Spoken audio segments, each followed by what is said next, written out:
জীবনে যদি কোনো দিন কোনো জায়গাতে মনে হয় যে আর পারছি না, আর হচ্ছে না, এখান থেকে আর এগিয়ে যাওয়া সম্ভব না, কি হবে? মানে সব দিক থেকেই যদি রাস্তা বন্ধ হয়ে গেছে বলে মনে হয়, আমি একটা ছোট্ট অ্যাডভাইস করতে চাই। একটু ভাবলে হয়তো বুঝতে পারবে তখনও কিছু পজিটিভ জিনিস লাইফে আছে, সেগুলো নিয়ে এগাও।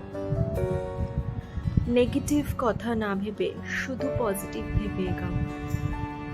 দেখবে তুমি তোমার লক্ষ্যে পৌঁছে গেছো। আর একটা কথা, এটা ভাবার দরকার নেই যে লোকে কি বললো, বাড়ির লোক কি বললো, কে কি ভাবলো, কারণ শেষে তোমার সাকসেসটা সব থেকে বেশি